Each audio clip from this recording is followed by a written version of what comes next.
reading. So if you're dealing with an Aquarius, if you have Aquarius, Sun, Moon, or Rising, you might also want to check that out because the energy feels very similar as it pertains to the love portion of your reading, at least. So I feel like there's an element of one person being very, very demanding, and then the other person feels like they're carrying the weight of that relationship, and they're the other person, whoever it is, the energies can flow, both ways. But I feel like one person feels like their their partner is very demanding. Their partner is asking the world of them, and the other person feels, like they're bearing the brunt of the relationship. So whichever side of the coin you're on, it would be meaningful if you're dealing with an Aquarius to check that out. Okay. So the messages that I'm getting through both of these spreads for you is I feel like, a lot of you are no longer bound to unhealthy relationships. A lot of you are choosing to release control in a situation, release partners, release tension, release conflict, and also to kind of let your partner be. That's what I'm feeling. Let them get where they need to be before they can be a good relationship partner for you to invest in. And then I'm seeing this energy here is if a situation has been so conflictual, if a situation has been so contentious, then you don't want to get involved in it because you know in your hearts of hearts that that's the universe's way of telling you that you're barking up the wrong tree, that this isn't the right relationship partner for you, that you're meant for something maybe a little bit better, or you're meant for something else that is not so conflictual and contentious and difficult. Okay, so if it's too hard, a lot of the times, Virgos, you pride yourself in your ability to solve problems, your ability to take care of things, take care of situations, take care of people, and take care of, especially to solve problems when where other people have given up. For you, there's honor and loyalty in that. For you as well, there is a lot of like self-satisfaction in that. But at the same time, I feel like a lot of the signs are pointing you towards the fact that sometimes if it's too contentious, it might not be in alignment with your soul's purpose, and it might not be in alignment with your path any longer. And as a result of that, you kind of need to wash your hands of it because holding on to it tightly or even retaining it, I feel like it's going to prove to be a huge burden for you. Okay. What I'm feeling in this relationship here is you're at a point where things are going really well for you. And this is Aquarius got the same card in the same position, the Nine of Pentacles. This is usually the bachelor, the bachelorette, or somebody that is seen as quite exotic, quite beautiful, quite attractive. And because this is the energy that you bring to the relationship or you bring to your environment, this is you having a lot of financial abundance. Things are going really well for yourself. You don't need another person to take care of you. You're very independent. You enjoy your company. You enjoy, walks outside in nature. You enjoy to spend your time with, really embracing your life and loving your life and enjoying what life has to offer. You have friends around you, you have family members, and these are the kind of like the core pillars of your world. Work is going well, finances are going well. You have people around you that appreciate you, and you're desirable. Not only that, you're comfortable being in your own skin. You're comfortable with the simple things in life. And so the relationships, yes, it's nice if it's there. If not, you're not going to cry over it. And so this is your energy. And as a result of it, when you least expect it, I feel like that's when relationships come in. So for those of you who are single, I feel like, you might be so prosperous and just so independent that it might be a little bit difficult for other people to approach you. But at the same time, I feel like you're not, looking for things. You're out and enjoying your singlehood, and you're at a place where you're quite content with the way things are going in your life. And I feel like Aquarius got the same energy. And the way that your partner, love interest, is coming into the picture is we have the Five of Wands. This is a conflict card, and this is also competition, okay? Having people competing for your attention, or having a partner that is that where a lot of people are competing for their attention. And I feel in particular, Virgos, I feel like a lot of people are competing for your attention. A lot of people see what you have to offer, what you're bringing to the table. Someone who's attractive, who's exotic, who's seen as, being very financially prosperous as well as independent. Of course, people are going to be fighting amongst themselves in order to get into your good graces, and in order to ask you for a date, in order to kind of like vie for your attention. So I see an element here about having a lot of suitors, having people that, gravitate towards you. And I also feel like some people might be doing it in a very, very difficult manner. They might, bring gifts, bring things. They might make a lot of promises that they can't realistically deliver. Okay, so that's one option here with this Ten of Wands. And I also feel for others, they might put other people down in order for them to stand out. So that's more of the extreme narcissist and also egocentric types of personality that you're dealing with, where they are fighting amongst themselves, or they're putting the other contenders, the other suitors down just so they would stand out. And I feel like, you're not stupid. You see through the facade. You see what they're doing. And I see an element here of fire signs. Okay, so Sagittarius, Aries, or Leo. The really, really alpha male, alpha female types of energy that wants to dominate, that wants to control, that wants to stand out, that wants to win you, and they see you more as like a possession, a prize, rather than something that, like a human being. They see you as more of like the end goal. And they don't really see you as the person that you are, as an individual, and they might not appreciate everything that you have to offer. If you're dealing with a fire sign who's not like this, then I definitely feel there is conflict, okay? There's conflict here about how much time are you given to me? Are you constantly at work carrying this heavy burden? Is the distribution of the investment in the relationship fair? There's a sense of estrangement. I feel like they need more attention from you. They need more help. They feel like you're a little bit distracted, and they need you to kind of like get your head out of the clouds and really focus on the relationship, what they're doing, what they're bringing to the table. And at times, I feel like they're putting in a lot of the work, and they need you to chip in. They need you to be emotionally available. So if you're at a distance from them, they're kind of struggling alone, and they feel very much alone. And they feel like, even though we're in a relationship, it seems like you're not doing your fair share. It feels like I'm alone carrying this burden, and I've got these rain clouds over my head, and they're not clearing up. So is there any way that you can reach out and help me? So I almost feel like they see you as distracted. They see you as frivolous. And these are not characteristics that I normally attribute to Virgos. But I feel like with Virgos, it seems as if there might be some type of relationship partner that you've had a lot of arguments with.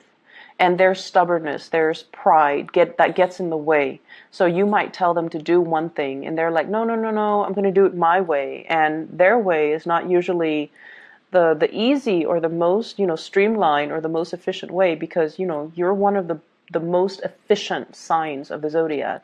You get things done. You have your own system set up, and no one can outcompete you when it comes to productivity, when it comes to, the finding the best practices, finding the shortest route to get like the best optimal outcome.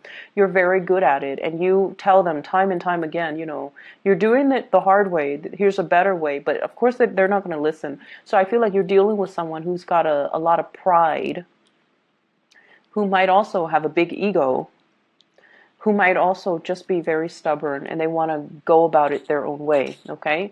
And so it has created a lot of conflict in the relationship because of this lack of agreement with the Five of Wands here. And you're at a point where, they're stubborn, they're going to do their own thing, so I'm not going to give it any mind, because if I constantly try to help them and they keep resisting, it's going to drive me nuts and I'm going to become resentful. So I'm going to focus on me. So I feel like you're drawing back your energy, but at the same time your partner is still drudging on and feeling very isolated, right? So that's what pride does. It isolates you from other people.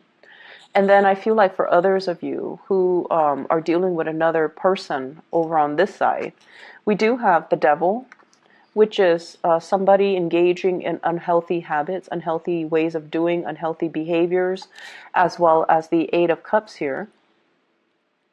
So I feel like a partner has trying to move on from, their past patterns, okay? So if there has been a lot of conflict, they're trying to move away from that. They're trying to steer the relationship into more of a positive light.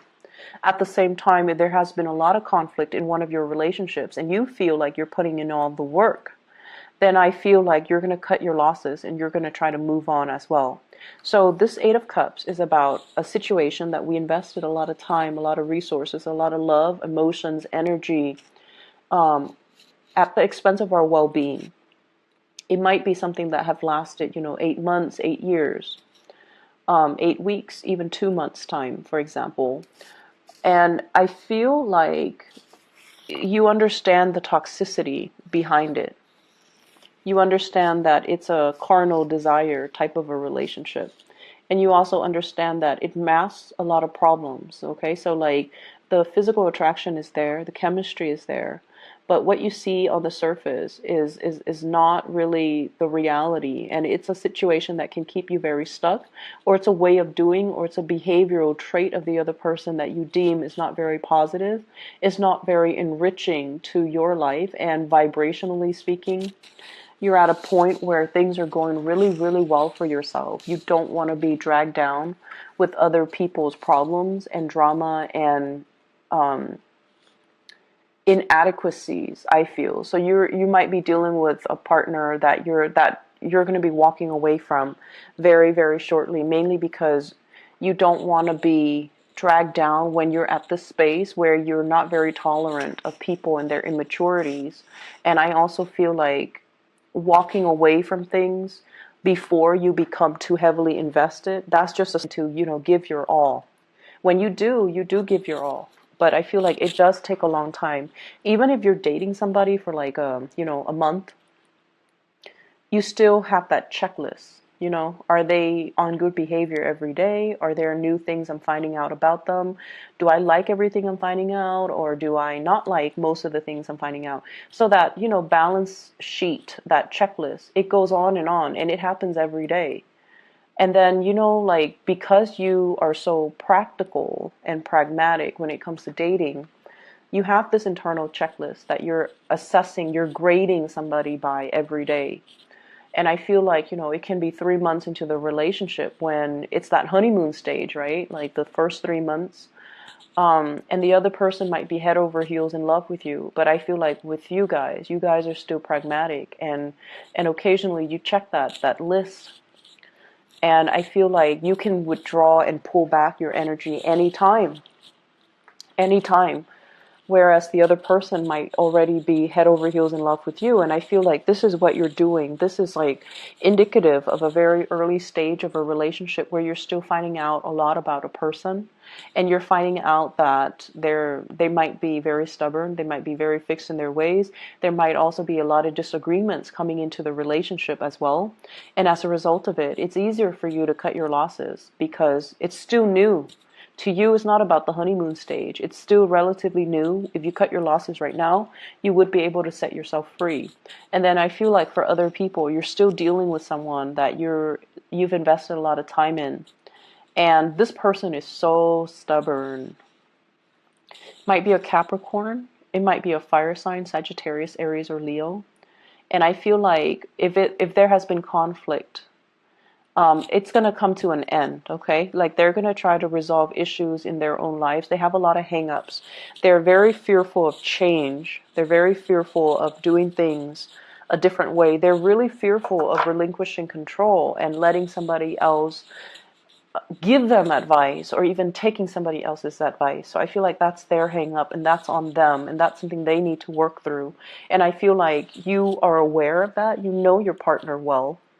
And so you're going to focus on you. You're going to focus on what you need to do, your own path, and let them kind of deal with this internal conflict, internal turmoil that they kind of need to sift through and find themselves. And they are going to find themselves. It's going to take some time because they're so stubborn and because they're so like doggedly just, this isn't the smart way to do things, but I'm going to do it because I'm stubborn. I'm going to do it just to test myself. So I feel like you've got somebody here that's not as reasonable, but they're hard on themselves as well. And I feel like a big part of you can sympathize with that, right? You're hard on yourself. You understand they're hard on themselves. They want to test themselves. They want to know their limits and their capabilities. And I feel like you can appreciate that. And so you're going to let them be. So you're going to detach yourself a little bit. I see coming back together, but at the same time, I do see arguments as well. So ease up on your partner, okay? Let them deal with their own things. If you tell yourself, I'm just going to focus on me, really take that to heart and focus on you. Don't focus on you and then, have like constantly look over your shoulders to see what they're doing. Because I feel like, you have to be all out of it or all in it. Okay, you can't like, straddle the fence here because then they're going to sense it and they're going to say like you're backing out on your words or you're backtracking on what you have to say. So I feel that energy. Leave your partner alone, let them sort out their things, and then they'll come back to you when they're all better. In other areas of your life here, I feel like this week it's all stubbornness, and honestly it is not coming from you, it's coming from people around you. I see you're dealing with someone that you're communicating with, and I see a distance between you and them. Could be a family member, but this person is so fearful of change, okay? The word I'm getting here is somebody who's a pack rat, somebody that clings on to every little scraps of paper, every candy wrapper, like being a pack rat. It's an emotional response. It's an emotional coping mechanism. So for people that, that hoard, for people that, it's not supposed to be rational. Like we look at them and we're just like, what are you doing? But for them, it's an emotional coping skill. And a lot of it is they're fearful of change. They're fearful of the times, the changing of the times. The things that I need and the things that I'm used to are not going to be around anymore. The items that I grew up with, they're not going to be produced anymore. So I need to cling on to multiple copies of these things or multiple packages or, whatever it is. It's not supposed to be rational. Some people collect candy wrappers, some plastic bags, some paper bags, whatever it is. I feel like they're hoarding because they feel this innate sense of emotional lack in their own lives. They can be, very financially insecure. And so they cling on to these things that people discard because they feel like if I fill up my house with scraps of things, then I'm wealthy. So it can be like as problematic as that, or on the other end, it's just a coping mechanism for some of these people. So I feel like you're dealing with someone who is like that. You're also dealing with people who are very, very resistant to change. They're very tunnel vision. They see things in a very specific way, and they refuse to see things outside of their worldview. And we have here the Four of Pentacles, and this is what led me to say, hoarding, someone who's a pack rat, somebody who clings on to situation, who's controlling, and who is not able to see things from outside of their perspective. And I also feel like deeply, they feel very, very isolated, okay? This is looking for love and feeling either rejected, feeling out of sorts, feeling like they don't really fit in, feeling like they don't really belong anywhere. And they're looking in the water and like, what's wrong with me? Do I look okay? Why doesn't anybody like me?